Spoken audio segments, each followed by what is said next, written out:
Welcome to the Oracle's Voice, Yeah. the show where we delve into the captivating world of mythology. And today, we're diving deep, really deep into the stories of Diana, the Yeah. Roman goddess of the hunt, the moon, and the wilderness. Now, you might be thinking, wait, haven't we heard this before? Artemis, Greek mythology. Right, right. And you wouldn't be wrong. But what makes Diana so fascinating is that she's like, how do I put it? Artemis 2.0. She's got this whole other level of like significance, especially for the Yeah, Romans. absolutely. And it's not just about, chasing after wild beasts in the forest, though she does rock that look, I gotta say. But for the Yeah. Romans, Yeah. Diana's influence, it was everywhere. Like you felt her in the cycles of the moon, Oh, wow. the protection during childbirth, even in the heart of their cities. She was woven into the very fabric of their lives. So she's like this powerful, omnipresent force, but at the same time, there's this fierce independence about her, especially when it comes to like protecting her own space and those who are loyal to her. Oh, absolutely. And you can't talk about Diana without mentioning her association with, well, virginity. Now, before we get any raised eyebrows, it's crucial to understand that for Diana, it wasn't just about, purity in the traditional sense. Right. It was Yeah. about freedom, a deliberate choice to exist outside the expectations of a patriarchal society, which, let's face the ancient Rome definitely was. Totally. So in a world where women were often defined by marriage and, having children, Diana's like, nope, not for me. I'm forging my own path. Exactly. And that message, it really resonated particularly with Roman women who craved that kind of autonomy. But this independence, it came with the price tag. You cross her, break an oath, and watch out. Case in point, the myth of Actaeon. Oh, yeah, this is a good one. We've got Actaeon, expert hunter, out with his hounds, right? Hmm. And he stumbles upon, you guessed it, Diana and her nymphs, having a little dip in the river. Now, we all value our privacy, but Diana's reaction, let's just say, she wasn't about to let that slide. Understatement of the century. She transforms the poor guy into a stag. Oh, yeah, but it gets worse. His own hunting dogs. Yeah. They don't recognize him, of course, and, well, they chase him down. It's brutal. It's ironic. It's classic Diana. Talk about adding insult to injury. Yeah. But, I mean, given that she's the protector of the wild, it kind of makes sense, right? Yeah. This guy, used to being top dog, suddenly becomes the hunted. Exactly. Actaeon's demise was a stark reminder you don't mess with the balance of power, especially when it comes to the divine feminine and the natural world that Diana so fiercely protects. Makes you think, though. Yeah. Was it just about punishing a trespasser, or was there a deeper message there about respecting boundaries, about the relationship between humans and nature? Right. It's deep. But before we get too philosophical, we've got another tragic tale lined up. And this one really tugs at the heartstrings. It's the story of Callisto, one of Diana's most trusted nymphs. This myth, it really gets to the heart of who Diana is, her unwavering loyalty, but also that capacity for, well, let's just say harsh judgment. Right. You've got Callisto, this incredible huntress, totally devoted to Diana, even takes a vow of chastity, and then enter Jupiter, king of the gods, notorious for, shall we say, his wandering eye. Oh boy, here we go. He decides to trick Callisto, disguises himself as Diana, no less, and, well, to make a long story short, Callisto ends up pregnant.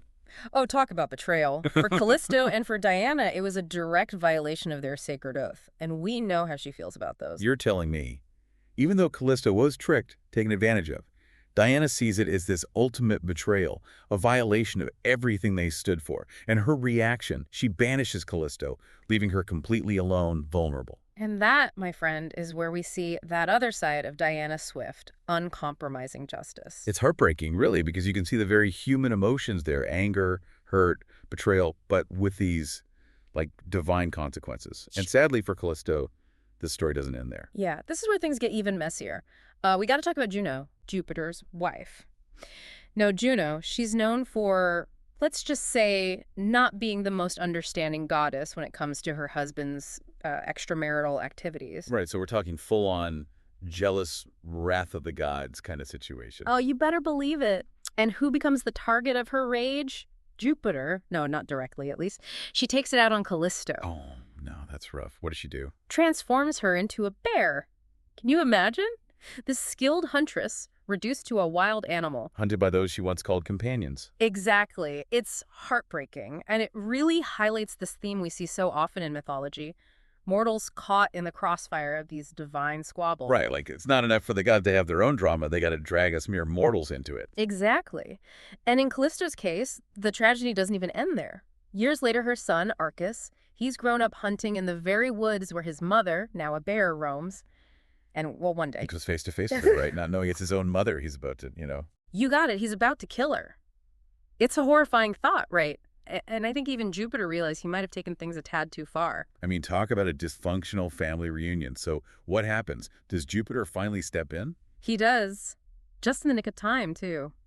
To prevent any further bloodshed, or should we say fur shed, he transforms both Callisto and Arcus into constellations. Wait, really? Oh, yeah. Callisto becomes Ursa Major, the Great Bear, Oh, wow. and Arcus, Ursa Minor, the Little Bear, forever bound together in the night sky. Wow, what a story. It's beautiful in a way, but also incredibly sad. It's like they're together, but frozen in time. A constant reminder of their tragic fate. Right, and let's be honest, a not-so-subtle reminder to Juno about her husband's infidelity, plastered across the heavens for all eternity. I bet she loved that. But, it also makes you think about this connection between the earthly and the celestial, right? These myths, they're not just stories, they're woven into the fabric of the universe. Exactly. And that brings us to our final myth for today, the story of Diana and Orion, the legendary hunter. Okay, yeah, this one's always fascinated me. There are so many different versions, though. Yeah. So were they just hunting buddies, or was there something more going on, like star-crossed lovers, maybe? That's the million-dollar question, isn't it? And the myths, they kind of dance around the answer. Some versions, they portray them as close confidants, united by their shared love for the hunt, the thrill of the chase. Yeah. But then you've got these other versions, these whispers of a deeper connection, a forbidden love that challenged Diana's vow of chastity. Oh, juicy. Forbidden love. Yeah. Now we're talking. And didn't Apollo, Diana's twin brother, have something to say about this whole situation? Oh, absolutely. He was not a fan of this relationship, whatever it was. Whether it was brotherly concern or maybe a touch of jealousy over their bond or even a desire to protect Diana's reputation.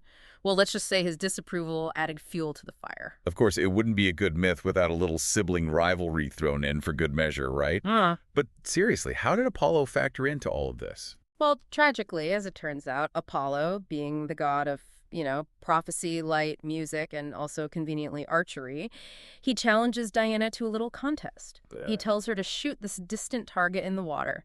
Knowing her skills as a huntress, That target, yeah, it was Orion swimming, completely unaware. Oh my gosh, he tricked her into killing him? That's cold. About as cold as it gets, Diana, devastated, grief-stricken, she places Orion among the stars, creating the constellation we still see today. It's like a storybook. Mhm. But instead of pages, it's the stars. And these myths, they're forever etched in the cosmos. Makes you wonder how the Romans, looking up at those same stars, how they must have felt, seeing those constellations, knowing the stories behind them. Oh, it's mind-blowing, isn't it? To think back then, those myths weren't just stories. They were like woven into the very fabric of their existence. Every constellation, a reminder of the power, the drama, the tragedy of the gods. Yeah, like a giant celestial tapestry filled with these like divine soap operas playing out every night. And you know what?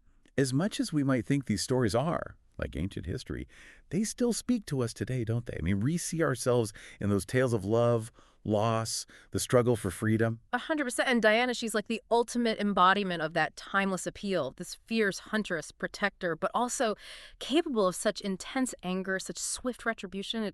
It's complex. Totally. She's a reminder that power, even divine power, it comes with a price. And sometimes those choices, even with the best intentions, well, they have these like ripple effects, these unintended consequences that can be, well, pretty tragic. Exactly. So yeah, next time you see Diana, maybe in a painting or you read about her in a book, remember that duality, the merciful and the ruthless, the protector and the punisher. It's in those contradictions, that we discover those deeper truths about human nature, about the enduring power of these ancient myths. It's like they offer a glimpse into like the soul of humanity, these timeless struggles, desires, and yeah, our relationship with the divine, with the natural world, it's all there. And on that note, this has been an incredible deep dive into the world of Diana. Absolutely. We've journeyed through moonlit forests, witnessed the wrath of the gods, and uncovered these hidden depths in these ancient tales. It's been a wild ride. Truly. But for now, we must bid you farewell. Keep exploring, keep questioning, and most importantly, keep listening to the Oracle's voice because the myths, They're still whispering. Until next time.